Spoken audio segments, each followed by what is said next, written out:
चाहते जैसा मैं पवित्र हूँ। ప్రభువైన యేసుక్రీస్తు వారు చెప్పినట్లు నేను పరిశుద్ధుడనై సహాయం చేస్తాడు. अभी जो वचन पढ़ा है ये टेल बियरिंग या बैक बाइटिंग, चुगलखोरी, चुगली, ये क्या पाप होगा?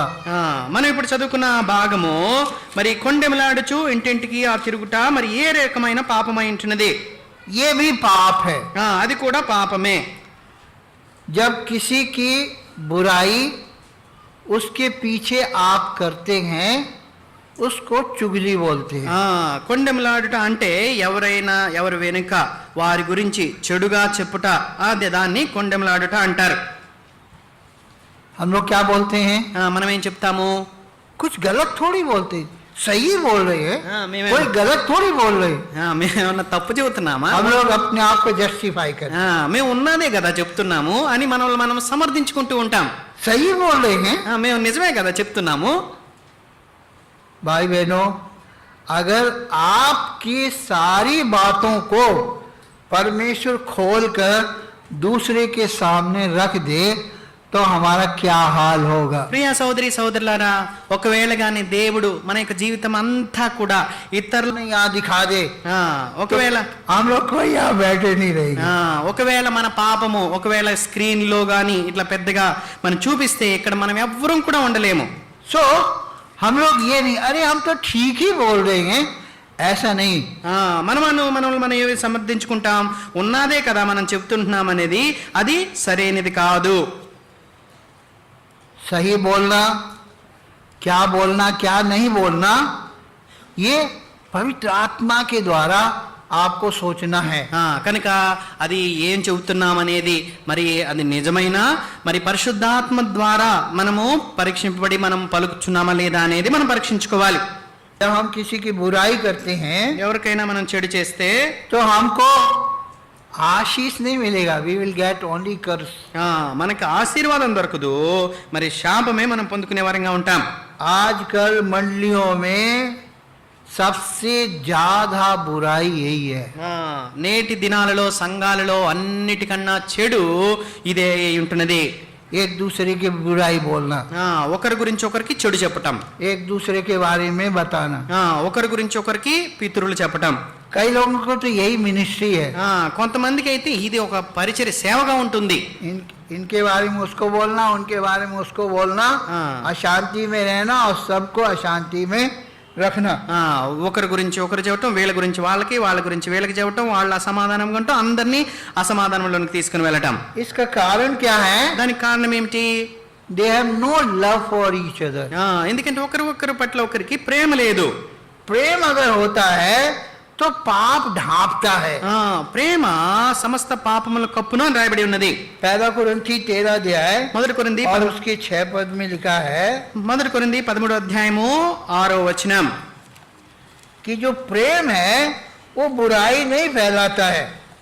మరి ప్రేమ ఆ చెడును వ్యాపింపచేయదు, విస్తరింపచేయదు. 6 पद पढ़िए. 6వ వచనము, कुकर्म से आनंदित नहीं होता पर सत्य से आनंदित होता है. దుర్నీతి విషయమై సంతోషపడక సత్యమునందు సంతోషించును. किसी के बारे में बुराई नहीं फैलाता. ఎవరి గురించి చెడు అనేది వారు విస్తరింపజేయరు, వ్యాపింపజేయరు. कोई बुरा है, ఒకవేళ ఎవరైనా చెడే అయితే परमेश्वर ही उसको सुधार सकता है. దేవుడే వారిని మారుస్తాడు. उनको हम और आप नहीं सुधार सकते. నీవు నేను వారిని ఏమాత్రము మార్చలేము. लेकिन हम लोग प्रार्थना कर सकते हैं. అయితే మనం ప్రార్థన చేయవచ్చు. पहला पत्रस 4 अध्याय మొదటి పేతురు 8 पद में लिखा है, మొదటి పేతురు 4వ అధ్యాయం 8వ వచనం, प्रेम सब पापों को ढांप देता है. ప్రేమ అనేక పాపములను కప్పును. सो प्रेम नहीं है. కనుక వారు ఎందుకు ఒకరి మీద ఒకరు చెప్తున్నారు? వారి మధ్య ప్రేమ లేదు. आज हमारे बीच में प्रेम नहीं है. నేటి దినాల్లో మన మధ్యలో ప్రేమ అనేది లేదు. जब प्रेम नहीं होता है तो सबका बुराई बुराई बुराई दिखाई पड़ता है. ఒకవేళ ప్రేమ లేకపోతే ఇక అందరిలో చెడు చెడు చెడే కనిపిస్తుంది. अच्छाई नहीं दिखाई पड़ता. అసలు మంచితనం మంచి అనేదే కనబడనే కనపడదు వాళ్ళ కళ్ళకు. सो इसलिए अगर मंडली में सच्चा प्रेम है तो आप देखेंगे वहां पर सब कुछ बुराई दिखाई नहीं पड़ती है, सबको बुराई को ढांपते हुए प्रभु में बढ़ते जाते కనుక हैं। సంఘంలో గాని ప్రేమ ఉండినట్లయితే మరి చెడు అనేది వారికి కనబడదు. వారి యొక్క దుర్నీతిని, వారి యొక్క చెడునంతా వారి మనమందరము ఆ ప్రేమ చేత కప్పివేసే వారంగా ఉంటాం. जब हम किसी की बुराई करते हैं మరి ఎవరి విషయంలోనైనా మనం చెడు చేస్తే तब पवित्र आत्मा दुखी होता है, పరిశుద్ధాత్మ దేవుడు దుఃఖపడేవాడిగా ఉంటారు. क्योंकि हर विश्वासी को जो उद्धार पाए हैं परमेश्वर ने पवित्र आत्मा दान में दिया है। కనుక ఎవరైతే రక్షణ పొందినారో విశ్వాసులైన వారికి దేవుడు పరిశుద్ధాత్మ దేవుడిని వరంగా ఇచ్చినాడు. इफिसियों की पत्री 4 अध्याय, ఎఫెసీయులకు రాసిన పత్రిక 4వ అధ్యాయము यहाँ पर देखिए लिखा है 3 पर 31 पर, सॉरी, इस प्रकार 31, इस प्रकार कड़वाहट, प्रकोप, क्रोध और कलह और निंदा सब बैर भाव समेत दूर किए जाएं। अब 30 पर, परमेश्वर के पवित्र आत्मा को शोकित मत करो। మనకు 30-31 వచనాలు. ఎఫెసీయులకు రాసిన పత్రిక 4వ అధ్యాయం 33. దేవుని పరిశుద్ధాత్మను దుఃఖపరచుకుడి, విమోచన దినం వరకు ఆయన యందు మీరు ముద్రింపబడి ఉన్నారు. సమస్తమైన ద్వేషము, కోపము, క్రోధము, అల్లరి, దూషణ, సకలమైన దుష్టత్వమును మీరు విసర్జించుడి. याद रखो, जो व्यक्ति दूसरों की बुराई, ఏ వ్యక్తి అయితే ఇతరుల్లో ఉన్న దోషమును, చెడును మరి వెతుకుతూ దాన్ని ఇతరులకు చెప్పేవాడిగా, వ్యాపింపజేసేవాడిగా ఉంటాడో అలాంటి వ్యక్తి దేవునిలో ఎన్నడూ కూడా ఎదగడు. प्रभु में नहीं बढ़ेगा ప్రభువులో ఏమాత్రం ఎదగడు. और कलेशिया भी नहीं बढ़ेगी। సంఘము కూడా ఎదగదు. पहला पत्रस మొదటి పేతురు 2 अध्याय, 2వ అధ్యాయము पहला 2 पद, మొదటి 2 వచనాలు. क्या लिखा देखिए, అక్కడ ఏం రాయబడిందో చూడండి. इसलिए सब प्रकार का बैरभाव, छल, कपट, डहा और बदनामी दूर करके नए जन्मे हुए बच्चों की नाई निर्मल आत्मिक दूध की लालसा करो, ताकि उसके द्वारा उद्धार पाने के लिए बढ़ते जाओ। మనకి మొదటి 3 వచనాలు తెలుగులో కలిసి ఉంటున్నాయి. ప్రభువు దయాళుడని మీరు రుచి చూచి ఉన్న ఎడల సమస్తమైన దుష్టత్వమును, సమస్తమైన కపటమును, వేషధారి, నిర్మలమైన వాక్యమును పాలన వలన రక్షణ విషయంలో ఎదుగు నిమిత్తము ఆ పాలన అపేక్షించుడి. यहाँ पर लिखा, यहाँ पर 5 बातें हैं। ఇక్కడ 5 విషయాలు ఉంటూ ఉన్నాయి. छल, कपट, डहा, बदनामी దుష్ట और बैरभाव। దుష్టత్వము, కపటము, వేషధారణ, అశుభములు కూడా అవి కనపడవు, అదృశ్యమైనవి. जैसे बैरभाव, మరి దుష్టత్వం मन में बैर रखे हैं। మనుషులో ఆ ద్వేషము बैर मतलब बैर का भाव, అంటే ద్వేష భావం గాని మనసులో ఉంటే तो वो हमें प्रभु में बढ़ने नहीं देगा। అది మనలను రక్షణలో అనగా ప్రభువులో ఎదగనివ్వదు. पहले मैंने एक बार समझाया था, ఇంతకు మునుపు కూడా నేను ఒకసారి మీకు తెలియపరుస్తూ వచ్చాను. अभी छल और बदनामी అసూయ, ये दिखाई नहीं पड़ते, ఇవన్నీ కూడా అసలు కనబడవు, पर ये काम बहुत करते हैं। అయితే ఇవి మనలో చాలా పని చేసేవిగా ఉంటాయి. इसलिए इनको इंग्लिश में इम्प कहते हैं। इम्प का मतलब छोटा भूत। మరి అది చిన్న భూతాలని వీన్ని చెప్తాం. ये क्या करते हैं, दिखाई तो नहीं पड़ते, पर छोटा भूत काम बहुत करता है। ఇవి కనబడవు, చిన్న భూతాలే గాని చాలా పెద్ద పని చేస్తాయి. और इसीलिए बहुत लोग इसी में लगे रहते हैं। ఆ కారణం చేతే చాలా మంది వీటి చేత పీడింపబడుతూ ఉంటున్నారు. इधर की उधर, ఇక్కడ నుంచి అక్కడికి, उधर की इधर। అక్కడి నుంచి ఇక్కడికి. जिसको प्रेम नहीं करते हैं उसको बदनाम जरूर करते हैं। ఎవరినైతే ప్రేమించరో వారిని దూషణ పాలు చేయటమే, వారి గురించి చెడు చెప్పటమే. जब हम दूसरों को बुरी नजर से देखते हैं ఎవరైనా చెడు దృష్టితో చూస్తే तो हमें सब बुराई बुराई दिखाई पड़ती है, ఇంకా మనకి వాళ్ళలో ఇంకంతా చెడే కనబడుతుంది. और हम लोगों का जो समावेश है, हम लोग जो इकट्ठे हुए हैं, ఇప్పుడు మనం ఆ రీతిగా ఉన్నప్పుడు మనం ఈ రీతిగా చేరి వస్తే हम लोग एक जैसे नहीं है।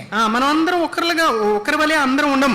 अलग अलग जाति के हैं, మనం వేరు జాతుల నుంచి వచ్చి, अलग अलग भाषा के हैं, వేరు భాషల వారము, अलग अलग खाना है, వేరు ఆహారం తినేవారము, और अलग अलग भाव विचार, अलग अलग तरीके से हम लोग बड़े और पले। వేరు పరిస్థితుల్లో, వేరు సమాజాల్లో, వేరు రీతులుగా మనము ఎదుగుతూ పెరుగుతూ వచ్చిన వారము. प्रभु यीशु ने ये सब भेदभाव को हटा के हम सबको एक परिवार, एक कलीसिया बनाया है। ఈ భేద భావాలన్నిటినీ కూడా ప్రభువారు తీసివేసి మనల్ని ఒక సంఘం, ఒక కుటుంబంగా ఆయన చేసి ఉంటున్నాడు. अभी देखो, ये भाई तेलुगु है, मैं हिंदी हूँ। ఈ సోదరుడు తెలుగు, నేను హిందీ. हम लोगों का खाना पीना अलग है, మా యొక్క భోజన ఆహారం తిని తాగుట వేరువేరుగా ఉంటాయి. हम लोगों का बोली भाषा अलग है, మా యొక్క మాటలు, మా భాష వేరుగా ఉంటుంది.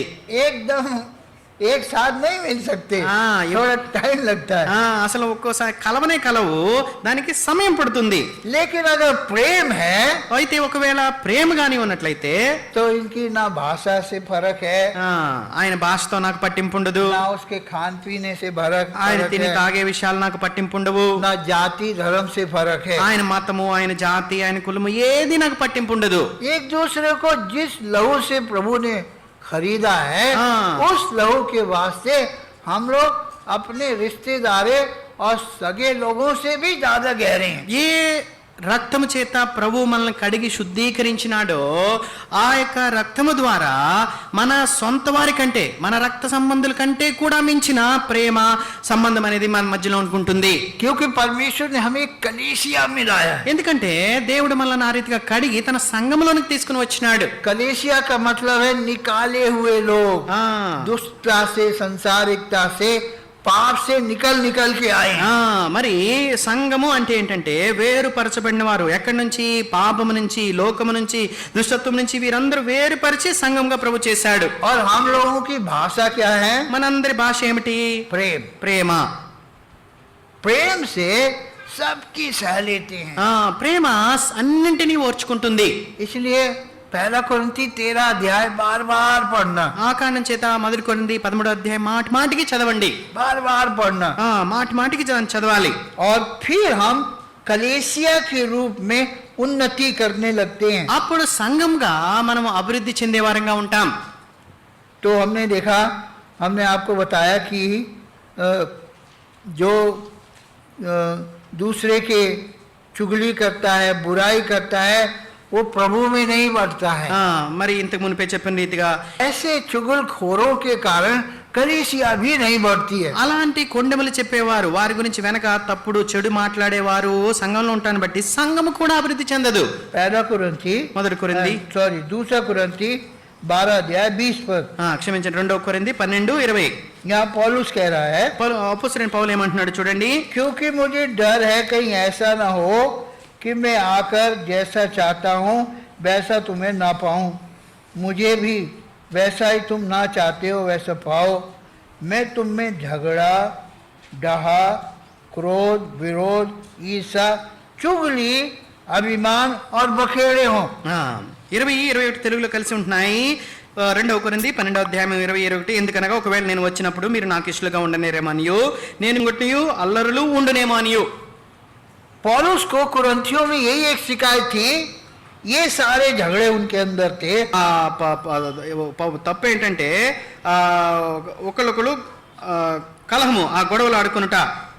हाँ, तो जो लोग उनमें इधर की उधर चुगली करते फिरते थे, అక్కడ ఉంది మనకు తెలుగు కొండెములు, గుసగుసలాట్లు, ఇక్కడ నుంచి అక్కడ, అక్కడ నుంచి ఇక్కడ చెప్పుకోవటం. बड़ा बड़ा गड़बड़ था कुरिन्थियों की कलीसिया में। ఆ రీతిగా సంఘంలో ఇలాంటి కొండెములు ఉంటాను బట్టి ఎంతో కలవరం అనేది ఆ సంఘంలో ఉండినది. इसलिए पौलुस ने पहली पत्री बड़े डांट के उन लोगों को लिखी। ఆ కారణం చేతనే అపోస్తలుడైన పౌలు మొదటి పత్రికను ఎంతో వారిని మరి తిడుతూ, అంటే గట్టిగా గద్దిస్తూ రాశాడు. और दूसरी पत्री में, ఇప్పుడు 2వ పత్రికలో पौलुस की पहली पत्री से उनमें काफी चेंज आया, ఆ మొదటి పత్రిక ద్వారా ఆ సంఘంలో కొంత మార్పు అనేది వచ్చినది. और इसलिए इन्हीं बातों को फिर उसने दोहराया। ఆ కారణం చేతనే ఈ 2వ పత్రిక మరలా ఈ విషయాల్లో ఆయన మరలా చెప్తూ ఉంటున్నాడు. उन लोगों ने काफी अपने में बदलाव किया, వారిలో మరి చాలా వరకు మార్పు అనేది వచ్చినది. और मान लीजिए आपको कोई चुगली करने आता है, ఒకవేళ మళ్ళీ మీరు అనుకోండి, మీ గురించి ఎవరైనా ఆ రీతిగా చెడు చెప్పడానికి, कोई आपके पास चुगली करने आया, లేదా ఎవరైనా మీ వద్దకు వేరే వారి గురించి ఆ రీతికి కొండెములు చెప్పడానికి మీ వద్దకు వస్తే, तो आप उससे भी 3 सवाल करना। వారితో కూడా ఈ 3 ప్రశ్నలే వేయండి. क्या सवाल करना? ఏం ప్రశ్నించాలి? इससे तुम्हारा कुछ भला होगा? దానివల్ల నీకేమైనా మేలు కలుగుతుందా? तुम जो चुगली कर रहे हो तुम्हारा कुछ भला होगा? నువ్వు వచ్చి కొండేలు చెప్తున్నావు, వారి గురించి వీరి గురించి చెప్తున్నావు, దానివల్ల నీకేమైనా మేలు కలుగుతుందా? अच्छा मेरा इससे कुछ भला होगा? ఒకవేళ వచ్చి నువ్వు నాతో చెబుతున్నావు, దానివల్ల నాకేమన్నా లాభమా? अच्छा किसी का भी भला होगा? ఓ సరే, నాది లాభం నీ లాభం వదిలిపెట్టి అసలు దానివల్ల ఎవరికైనా లాభమా? That's how we can put the break. ఆ రీతిగా ఒకరి గురించి ఒకరికి ఆ కొండెములు చెప్తా చెడుగా మాట్లాడట దాన్ని మనము ఆపవచ్చు. अब मान लीजिए आपकी कोई चुगली कर रहा है, మీరు ఒకవేళ ఈ రీతిగా అనుకోండి, మీ గురించి ఎవరైనా వేరే వారు చెడుగా చెప్తున్నారు అనుకుందాం, तो क्या करना? అప్పుడు ఏం చేయాలి? Don't offend. వారిని ఏమాత్రం ఆపవద్దు, మీరేమాత్రం అభ్యంతరపడవద్దు, आप ठोकर नहीं खाना, మీరేమాత్రం అభ్యంతరపడవద్దు, करने दो వారిని చేయనివ్వండి, और करो भाई. ఇంకా ఎక్కువ చేయనివ్వండి. अगर आपकी कोई चुगली करे, మీ గురించి ఎవరైనా ఆ రీతిగా చెడు ప్రచారం చేస్తూ ఉంటే you don't offend, మీరేం అభ్యంతరపడద్దు, accept, దాన్ని అంగీకరించండి, अपने को ठीक करो. మిమ్మల్ని మీరు సరి చేసుకోండి. और दूसरी बात क्या करना है? రెండోది ఇంకేం చేయాలి? डोंट डिफेंड, మిమ్మల్ని మీరు మరి సమర్థించుకోవద్దు, सफाई नहीं देना. మిమ్మల్ని మీరు సమర్థించుకోవద్దు. ठीक है भैया वो बोलता है तो होगा. ఆయన చెప్తుంటే అది అలా ఉంటదేమో. डोंट ऑफेंड, మీరు అభ్యంతరపడొద్దు, डोंट डिफेंड. మిమ్మల్ని మీరు సమర్థించుకోవద్దు. तीसरा क्या काम करना? మూడో పని ఇంకేం చేయాలి? ब्लेसिंग, వారిని ఆశీర్వదించండి. प्रभु उसको आशीष दो. మిమ్మల్ని నిందించి వారిని ఆశీర్వదించండి. That's how you can escape. ఆ రీతిగా మీరు తప్పించుకుంటారు. अगर ये 3 सवाल मन में रखोगे, ఈ 3 ప్రశ్నలు మీ హృదయంలో గాని మీరు ఉంచుకుంటే, अगर आपको बुराई करने का मन हो, మీకు చెడు చేయాలనే మనసున్నా, या आप के पास कोई आके बुराई करे, లేదా వేరే వారు ఎవరైనా మీ వద్దకు వచ్చి వేరే వారి గురించి చెడు చెప్తున్నా, या आपकी कोई बुराई करता घूमे, లేదా మీ గురించి ఎవరైనా వేరే వారు చెడు చేస్తూ వెళ్తూ ఉన్నా, डोंट डिफेंड. ఏ మాత్రము మరి बचाव नहीं करना. సమర్థించుకోవద్దు మీరు. चलो ठीक है भाई मानते हैं. సరే అని అనుకుందాం. डोंट ऑफेंड, डोंट डिफेंड, అభ్యంతరపడొద్దు, సమర్థించుకోవద్దు, बट ब्लेसिंग, అయితే వారిని ఆశీర్వదించండి, उसको आशीष दो. వారిని ఆశీర్వదించండి. उसके प्रति कटु भाव न रखो. వారి విషయంలో కఠినంగా ఏదో మళ్ళా భేదభావంగా ఉండవద్దు. तब परमेश्वर हमें इस पर विजय देगा. అప్పుడు దేవుడు దాని మీద మనకి విజయాన్ని ఇస్తారు. परमेश्वर इस वचन पर आशीष दे. దేవుడి వాక్యాన్ని ఆశీర్వదించును గాక. हम लोग प्रार्थना